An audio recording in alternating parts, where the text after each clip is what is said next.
Dashboard पे 10,000 show नहीं हुए, बल्कि जो जोमेटो की पहले ऑनबोर्डिंग फीस थी उससे भी कम अमाउंट, यानी क्या हमें एक एफएसएसआई सर्टिफिकेट पे मल्टीपल किचन रन कर सकते हैं, हमें जीएसटी रिक्वायर्ड रहती है, हमें बिलिंग मशीन रिक्वायर्ड रहती है, या फिर फर्दर जितने भी आप लोगों के डाउट्स हैं, क्लाउड किचन शुरू करने के लिए आपके पास अभी 10,000 जैसी अमाउंट नहीं है, तो आप सिंपली अगर आप भी अपना रेस्टोरेंट, क्लाउड किचन या फूड स्टॉल जोमेटो पर लिस्ट करने का सोच रहे हो, तो शायद आपने भी ये बात रिसेंट में सुनी होगी कि जोमेटो ने अपने वन टाइम ऑनबोर्डिंग फीस को 1799 से सीधा 10,000 कर दिया है। मैंने भी ये बात कई वीडियोस में देखी और ऑनेस्टली मुझे भी शौक लगा, लेकिन मैंने सोचा कि किसी की बात मान लेने से बेहतर है कि इसको खुद देखा जाए, इसलिए मैंने अपना सेकेंड किचन जोमेटो पर ऑनबोर्ड करके देखा एंड रिजल्ट्स ने मुझे हैरान कर दिया, क्योंकि मेरे डैशबोर्ड पे 10,000 शो नहीं हुए, बल्कि जो जोमेटो की पहले ऑनबोर्डिंग फीस थी उससे भी कम अमाउंट, यानी 899।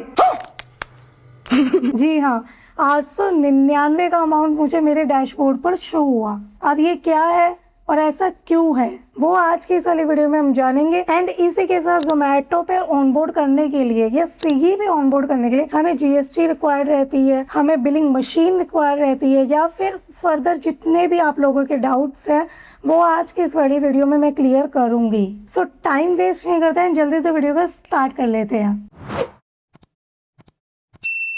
नमस्ते एवरीवन, मेरा नाम संस्कृति गोयल है। आपने ये वाली शक्ल कभी ना कभी तो देखी होगी। सबसे पहले एक बात मैं क्लियर कर देना चाहती हूँ, मैं ये बिल्कुल क्लेम नहीं कर रही हूँ कि जो 10,000 ऑनबोर्डिंग फीस वाली इन्फॉर्मेशन है वो गलत है। मैंने खुद क्रिएटर्स की वीडियो देखी है जहाँ वो ऑनबोर्ड करके दिखा रहे हैं 10,000 में, एंड गूगल भी एग्जैक्टली यही बोल रहा है, इसलिए मुझे थोड़ा बहुत डाउट हुआ। एंड जब भी मुझे किसी चीज के बारे में डाउट होता है तो रैदर देन कुछ और करने के मैं उसके बारे में रिसर्च करना बेहतर समझती हूँ। एंड मैंने जब थोड़ी बहुत रिसर्च करी तो यस, 10,000 वाली इन्फॉर्मेशन बिल्कुल करेक्ट है। बट फिर मैंने सोचा कि क्यों ना इसको प्रैक्टिकल करके देखा जाए। मेरे पास ऑलरेडी एक किचन है, इसलिए मैंने डिसाइड किया कि क्यों ना एक और किचन को ऑनबोर्ड करके देखा जाए कि कितनी फीस लगती है और क्या प्रोसेस होता है। सो चलो, सबसे पहले आपको मैं ऑनबोर्डिंग का प्रोसेस दिखा देती हूँ करके कि लाइक ऑनबोर्डिंग में क्या क्या स्टेप्स आपको लेने हैं, क्योंकि फीस वाला जो रहता है वो सबसे एंड में शो होता है। उससे पहले आपको मेन्यू रेडी करना होता है। मेन्यू कैसे रेडी करना है वो बिल्कुल बेसिक है, आप जितना हो सके उतना क्लियर मेन्यू रखना। मेन्यू के ऊपर ऑलरेडी मैंने डेडिकेटेड वीडियो कर दिया, आप मेरे चैनल पर जाकर देख सकते हैं। जोमेटो ऑनबोर्डिंग के टाइम आपको टोटल 4 स्टेप्स कंप्लीट करने होते हैं। फर्स्ट स्टेप रहेगा आपके किचन की बेसिक इन्फॉर्मेशन, सेकेंड स्टेप रहेगा आपके किचन का मेन्यू, थर्ड स्टेप रहेगा required documents, and fourth step रहेगा लास्ट पेमेंट का एंड कॉन्ट्रैक्ट साइन करने का। तो अब हम 1 बाय 1 करके स्टेप्स को कंप्लीट कर लेते हैं। एंड डोंट वरी, आज की वाली वीडियो में मैं आपको सारी चीज़ें क्लियर करूंगी। सो सबसे पहले हम रेस्टोरेंट नेम डाल देंगे। मेरे केस में संस्कृति किचन मैंने रखा है, सो मैं वही डाल दूंगी। अब यहाँ पर एक और ऑप्शन आपको दिया जा रहा है कि किसी ने आपको रेफ़र किया है या फिर आपका खुद का है, तो जो भी आप यहाँ पे डाल देना। अब इसके बाद आपको ओनर की डिटेल डालनी होंगी, जिसके नाम पे आप सारे डॉक्यूमेंट्स कर रहे हो उसकी यहाँ पे डिटेल आप डाल देना। देन ओटीपी से आप वेरीफाई कर लेना, सिंपल है। उसके बाद आपको मैप लोकेशन डालनी होगी, एग्जैक्टली वही जहाँ पर आप चाहते हो कि आपका डिलीवरी पार्टनर आए, एग्जैक्टली आपको वही मैप लोकेशन पिन करनी है। उसके बाद आपको अपना कंप्लीट एड्रेस यहाँ पे टाइप करना है, जो आपका एफएसएसआई में होगा वही एड्रेस आप यहाँ पर डालना। यहाँ पर हमारी रेस्टोरेंट की इंफॉर्मेशन इंसर्ट हो गई है, ऐड हो गई है। अब सेकंड पे हम आ जाते हैं, हमें मेन्यू अपलोड करना है। सो सिंपली मैंने एक मेन्यू बना रखा है कैनवा पे, जो बहुत बेसिक है। मैं उसको जाके सिंपली इस पे ऐड कर दूंगी। ध्यान रहे, मेन्यू से रिलेटेड आप मेरी चैनल पर वीडियो देख लेना, उस वीडियो में मैंने एक एक बारीकी को कवर किया है जो आपके मेन्यू से रिलेटेड सारे डाउट्स को क्लियर कर देगा। सो मैं सिंपली अपना मेन्यू अपलोड कर दूंगी। अब सिंपली हमें रेस्टोरेंट की प्रोफाइल पिक्चर डालनी है। ये भी मैं अभी के लिए डेमो के लिए कोई भी अपलोड कर रही हूँ। आपको बिल्कुल neat and clean picture upload करनी है। एंड याद रहे, गूगल वाली पिक्चर्स नहीं चलेंगी। कभी आप सोच रहे हो एआई से या गूगल से कहीं से आप डाउनलोड करके यहाँ पर अटैच कर दोगे, वो काम नहीं करेगा। अब यहाँ पर आपको अपना क्यूजीन सेलेक्ट करना है, लाइक आप क्या सेल करना चाहते हो, यहाँ पे सेलेक्ट कर लो। फिर यहाँ पे सिंपली आप टाइमिंग सेलेक्ट कर लो, लाइक आप किस टाइम पर अवेलेबल रहना चाहते हो, किस टाइम पे आप अपने क्लाउड किचन को ओपन रखना चाहते हो एंड किस दिन पे आप अपने क्लाउड किचन को ऑफ डे रखना चाहते हो। जो भी आप यहाँ पे सेलेक्ट कर लो, अपने अकॉर्डिंग आप इसको कस्टमाइज़ कर लेना। अब यहाँ पर ये पूछ रहे हैं कि आप कौन सा डिवाइस यूज़ करोगे ऑर्डर्स को ऑनलाइन लेने के लिए। तो हम जोमेटो का ही इटसेल्फ जो पार्टनर ऐप रहता है हम वही इस्तेमाल करेंगे, तो हम इसी पे क्लिक कर देंगे। अब यहाँ पर हमारा सेकंड स्टेप भी कंप्लीट हो चुका है। अब हमें थर्ड स्टेप पे आ जाना है जिसमें हमें डॉक्यूमेंट्स अपलोड करने हैं। एंड याद रहिए सबसे इम्पोर्टेंट स्टेप है, इसमें कोई भी गलती हम अफोर्ड नहीं कर सकते हैं। इसमें सबसे पहले हमें अपना पैन कार्ड डालना है, जिसके नाम पे भी हमने FSSAI सर्टिफिकेट बनवाया है हम उसका ही पैन कार्ड डालेंगे। और ध्यान रहे जितना हो सके डॉक्यूमेंट्स क्लियर करना।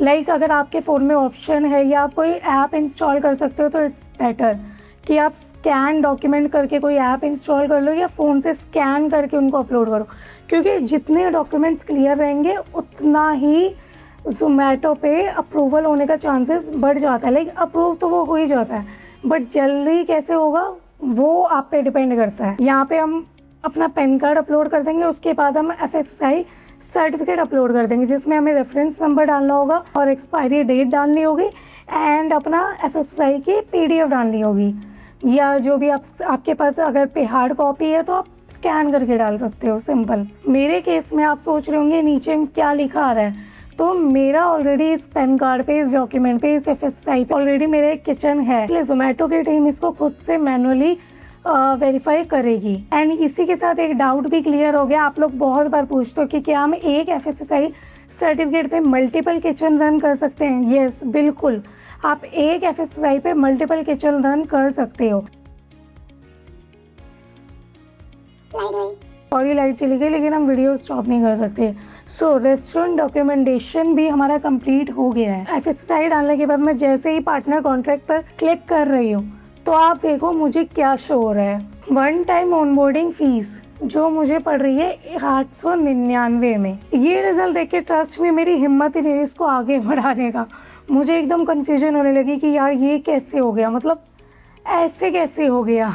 अगर सब लोगों को 10,000 फीस उनके डैशबोर्ड पर शो कर रही है तो मुझे सिर्फ और सिर्फ 899 कैसे शो कर गई। ऑनेस्टली बताऊं, अगर इसका एग्जैक्ट आंसर तो मेरे पास भी नहीं है, लेकिन मैंने जोमेटो के बोर्ड यानी AI कुछ भी आप कह लो, इससे भी पूछा कि भाई ऐसा क्यों है, और वहाँ मुझे उसने बताया कि onboarding fees as per location और एलिजिबिलिटी चेंज होती रहती है, वेरी करती रहती है। मतलब एग्जैक्ट कोई भी अमाउंट जोमेटो किसी से भी नहीं लेता है, मतलब वो वेरी करता रहता है as per location, as per eligibility. और वहीं मैंने कुछ वीडियोस देखी जिनके थ्रू मुझे ये पता लगा कि अगर किसी का ऑलरेडी क्लाउड किचन या रेस्टोरेंट जोमेटो पर अवेलेबल है और वो अपनी सेकेंड लिस्टिंग कर रहा है तो हो सकता है उसको ऑनबोर्डिंग फीस थोड़ी कम नज़र आए या थोड़ी डिफरेंट नज़र आए। लेकिन एग्जैक्टली क्या रीज़न है, लोकेशन रीज़न है या फिर मेरा ऑलरेडी किचन है ये रीज़न है, इसका एग्जैक्ट कंफर्मेशन तो मुझे अभी नहीं मिला है। अब इस वीडियो का बनाने का क्या मतलब था, देखो मेरा सिंपली ये मानना है, अगर आपको लगता है कि आपके पास बहुत कम पैसे है या क्लाउड किचन शुरू करने के लिए आपके पास अभी 10,000 जैसी अमाउंट नहीं है, तो आप सिंपली किसी भी यूट्यूबर, किसी भी फ्रेंड की बातों में आकर अपना काम मत रोकिए। रैदर देन आप खुद एक्सपेरिमेंट करिए, आप खुद ऑनबोर्ड करके देखिए। मैंने आपको सारा प्रोसेस समझा दिया है, आप खुद ट्राई करके देखिए, क्या पता आपकी लोकेशन में ये ऑनबोर्डिंग फीस 10,000 ना होके 899 हो जाए। अब मुझे भी आपसे हेल्प चाहिए। अगर आपने रिसेंटली जोमेटो पर अपना रजिस्ट्रेशन किया है या करने जा रहे हो तो कमेंट सेक्शन में बस 2 चीज़ मेंशन कर दीजिए, अपनी लोकेशन और जोमेटो ने आपसे कितनी फ़ीस चार्ज करी है, 1799, 899, 1199 या 10,000। जितने ज़्यादा लोग अपना रियल एक्सपीरियंस, अपना एक्चुअल अमाउंट और लोकेशन कमेंट सेक्शन में बताएंगे उतना ही अच्छे से हमें ये पूरा पैटर्न समझ में आएगा, क्योंकि इसका कोई एग्जैक्ट आंसर नहीं है। कोई बोल रहा है सिर्फ 10,000 ही जोमेटो चार्ज कर रहा है, अगर 10,000 चार्ज कर रहा है तो मेरे डैशबोर्ड में 899 कैसे है। एंड अगर ये एज़ पर लोकेशन है, एज़ पर लाइक जैसे कि जोमेटो की बोट ने बोला, जोमेटो की AI ने बोला कि ये लोकेशन टू लोकेशन वेरी करता है, तो ये तो काफ़ी अच्छी बात है, यानी सारी लोकेशन पे 10,000 अमाउंट ज़ोमैटो नहीं ले रहा है। सो इससे अच्छी बात क्या होगी? इसलिए मैं रिक्वेस्ट कर रही हूँ, आप लोग प्लीज़ कमेंट सेक्शन में बताना। अब टाइम आ गया आपके क्वेश्चंस का आंसर देने का।